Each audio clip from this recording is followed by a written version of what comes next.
Hello and welcome back to Tricolor Gaming with me, Fletcher.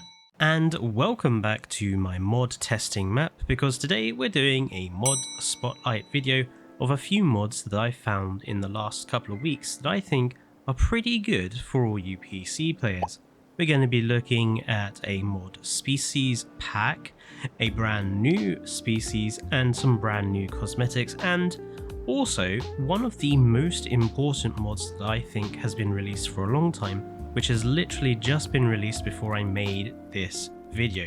So that is all to come. Don't forget, if you like our content, please do subscribe, like and comment down below to see more of us at Tricolor Gaming. So what is the first mod we're going to be looking at today? Well, it concerns the lagoons. So the first mod we're going to be looking at is the Devonian pack by Lucca 2951, and there will be Nexus mod website links for all of these mods down in the description below. And basically what Lucca's mod pack does is it doesn't just add 3 new species, but it also adds unique decorative items with a Devonian period feel. And I think Lucca's this way of doing the mod packs that Lucca has done, because he's done another mod pack a bit like this one.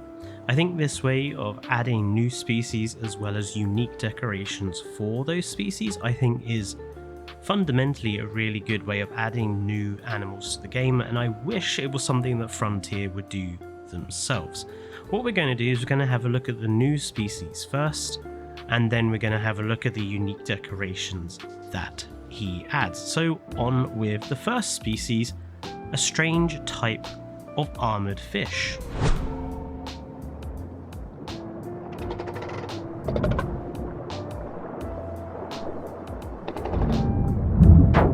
And this strange oddity is called a Bungartius, and it is a quite unique looking armored placoderm fish, again of the same sort of family as Dunkleosteus, and it hails from Ohio in America.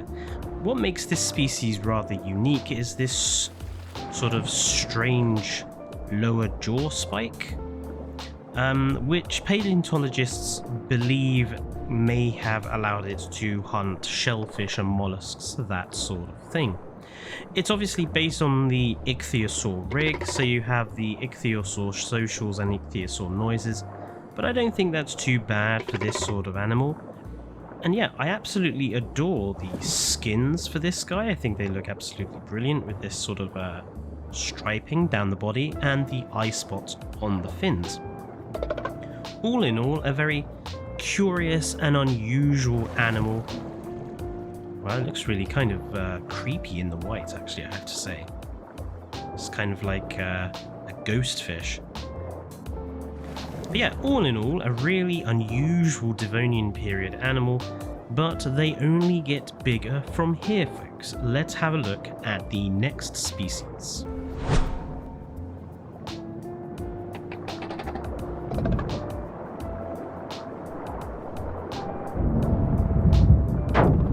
This guy is the Tenacanthus, which I believe is correct. I believe the C at the start of its name is supposed to be silent, and it's a type of extinct shark, and it's actually a genera that's home to many species of this animal. Actually, it's sort of quite prolific in the fossil record. They're all defined, all of the species of this genera are defined by the strange spines you can see near their fins, and it's actually the part that tends to most fossilize on them. Fossils of this guy have been found in Scotland and America, and it dates in both the Devonian period and the Carboniferous, so it's quite a prolonged group of extinct sharks. And there's some belief that maybe they're related to Hybodus, which is a later period shark with a spine on its dorsal fin. Again, based on the ichthyosaur rig, so you have ichthyosaur noises and ichthyosaur socials, so you probably wouldn't want to use this alongside Bungartius, because you'd probably get a lot of repetition there. But on its own, I think it would be a wonderful addition as a background sort of shark, basically. Because it's got quite, I want to say a modern shape, but it looks suitably prehistoric that you could use this as a background animal to plesiosaurs, you could use it as a replacement for Hypsibema, you could use it as a background to any other like larger animal. Obviously, because it's based on ichthyosaurs, it's not going to be friendly with everything, and it will scare easily along things with Liprodon, for example. But yeah, I think it's a wonderful little guy to have again in our lagoons, and I absolutely adore this sort of speckled skin patterning that they have going on with the various skin colours. These dots come in a variety of colorations as well, but I think the best ones are the white and the green. Although I have to say this orange does suit the sort of lighter body colours. But yeah, all in all, another really good species to have in the lagoon. Now, I have left the biggest till last.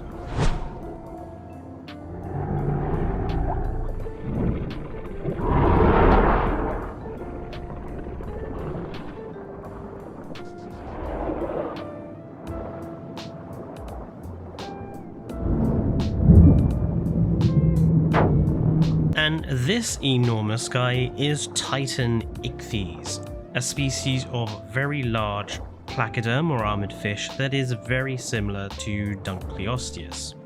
What makes this different to the dunk is that its armoured jaw plates are very dull, they lack a cutting edge, and so paleontologists believe that these guys were predominantly possibly filter feeders that would have just opened their mouths, swallowed fish and krill and stuff whole and just swallowed it down. If that's true, it would make it one of the largest filter feeding fish ever to exist. And newer studies by scientists have demonstrated that its jaw structure is very similar to baleen plated whales, so it seems that there is some evidence to suggest that this guy was a bit of a filter feeding fish. Obviously, Titan ichthyes is based on the Dunkleosteus rig, so you have the Dunkleosteus socials and Dunkleosteus noises, but there's obviously been a lot of changes made to this rig. He's a bit more of a chunky looking animal, bigger tail, bigger dorsal fin, just generally less sort of torpedo shaped compared to the Dunk. It does also share some similarities in terms of its colorations and patterns, basically these stripes. I would say that some of the patterns and colours don't work magnificently well on the Titan ichthyes, but there are some that are really actually very good. But yeah, all in all, another similar animal to the Dunk, but something perhaps less aggressive and a bit more friendly. It will scare the other whales, the other animals in this particular pack, Tenacanthus and Bungartias, because of the ichthyosaur body that they use. So you can't really have them in the same enclosure unless it's a very big enclosure. But yeah, a suitably strange looking animal and something to have alongside our other Devonian species. So as I said earlier, it's not just the new species that Lucca 2951 is giving you with this mod, but it also comes with 4 unique decorative items, and all 4 of these I think are absolutely brilliant. Let's go and have a closer look at them now. So the first one you get is this wonderful sort of education board, which shows all of the Devonian period animals that are in the game now as a result of this mod. And it gives you a little bit of flavor text for each one. Just a very simple education board. Something I think is actually missing a lot from this game is the education boards, and I would love to see more of these come for other species or other mods that you make, Lucca. In addition to the education boards, you also have a new flag, which has this sort of artistic representation of Tencanthus and Titan ichthyes. I do really love the Titan ichthyes representation there. It just looks like it's doing a surprised Pikachu face. I'm never going to be able to unsee that. But I really love this particular flag, very nicely designed. One of the best new elements is this Titan Ichthys statue, obviously in the same vein as the other statue mod for the game, which I absolutely adore. This being the Titan Ichthys mod, although it's coloured and it looks suitably terrifying. Actually, it's pretty big. But yeah, absolutely brilliant. And you have this wonderful gate, this sort of stargate with the shapes of each of the Devonian period animals. And if I switch the time of day to nighttime, you can see it actually glows as well. The Devonian text is glow in the dark, which looks absolutely brilliant. So yeah, all in all, I think this is a really wonderful mod pack, Lucca. I absolutely adore that it's not just new species, it's these little decorative touches as well. And I wish this is how Frontier added new species to the game. Not just random decorations, but decorations with a very specific species target. So absolutely wonderful, Lucca. I already use your other sauropod mod, and I think this one is equally brilliant, and I can't wait to see what else you come up with. Now, before I leave the lagoons to have a look at our new species mod of the day, I wanted to show you a mod was released literally just an hour or two before I started recording this, which I think is potentially one of the most important mods there's been for a long time, and it concerns decorating the lagoon. Now, if I go to my decorations tab and go to my lagoon section, you'll see I have 3 new items. I'm going to place them down,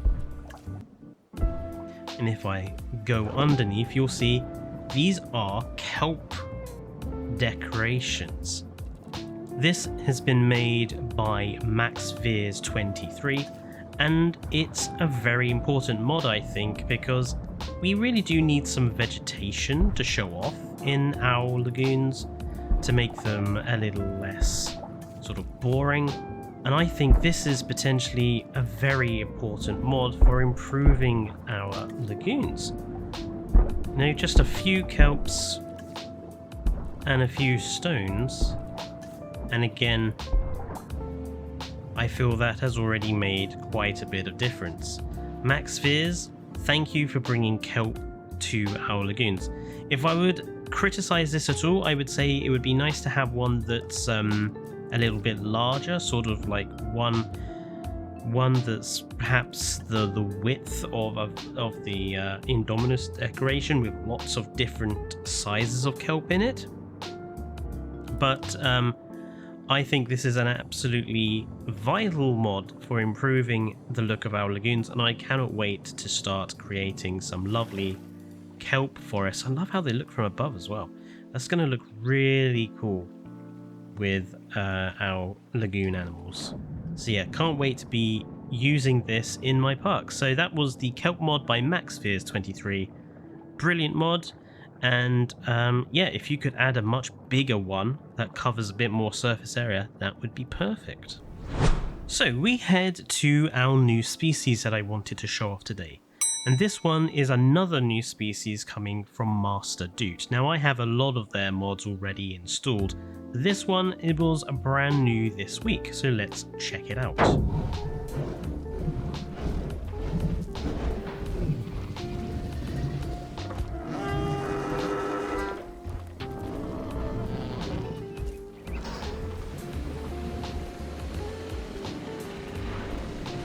And this is the Hypsibema, and it's a type of very large hadrosaurid dinosaur from North Carolina, and it was first described in 1869 by Edward Cope. That would be the Edward Cope of the Bone Wars fame. Now, the material discovered for this animal is pretty limited, so a lot of the look and appearance of the animal is basically totally estimated. But Masterdoot, I think, has done a good job of creating a really colourful and unique looking large hadrosaurid dinosaur here. I really love how colourful all of the skins and the patterns are for it. And I also love the weird sort of nose bump there and the very big eyelashes. Yeah, I think it's absolutely brilliant. Looks great. Nice to see a hadrosaur with some real colour to it. And also a hadrosaur that is very, very big and walks correctly on 4 legs. Definitely an animal that would look good alongside more muted coloured animals like the trike or Parasaurolophus. Yeah, a really cool looking hadrosaur, Masterdoot. I love a lot of your new species, and this one is an animal I will be using in future builds. Really great beast. Now, there is one more mod I want to look at today, and it's a new cosmetic mod, and potentially one of the coolest new cosmetic mods that has come out for the game in a long time. Let's go and check that out.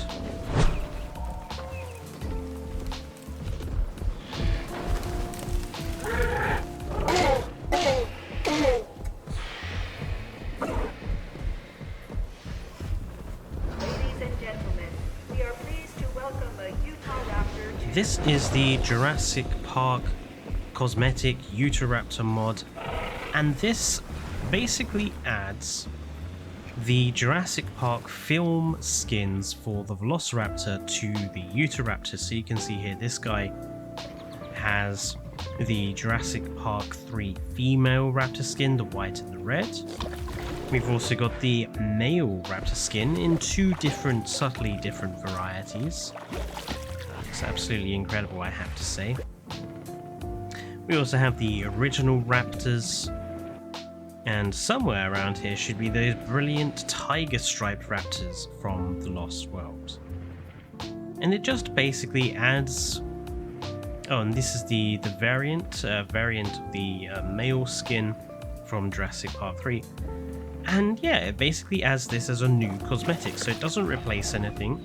These are just new cosmetics, so you can randomize and get a bunch of very cool looking new raptor models. And this is, I suppose, if you wanted to create a park with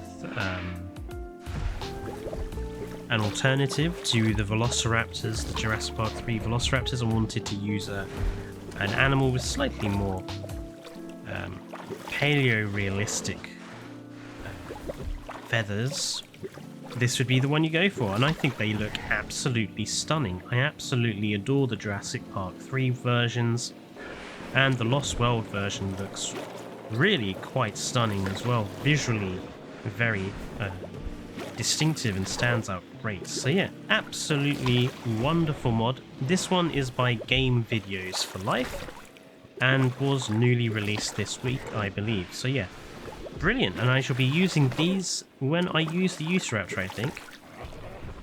This definitely sets it apart from the Pyroraptor for me. And these guys just sleeping because they got nocturnal. I love the little blue specks in the head feathers there. Really cool. Very good. Games for life. Absolutely love these guys. So that was 4 mods from the last couple of weeks that I think really do improve the game for PC players. Obviously, if you're a console player, you can't make use of these, but this is the sort of thing that on PC you can take advantage of. Lucca 2951, Max Veers 23, Masterdoot, and Gamevideosforlife. Amazing mods. I look forward to seeing if you come up with anything else, especially Lucca 2951 and his amazing mod animal packs. And I look forward to using these in future builds with you guys on the channel. Don't forget to give us a subscribe if you haven't already, and comment down below what you think is the best mod from the 4 I have shown you today. Until next time, stay safe and goodbye.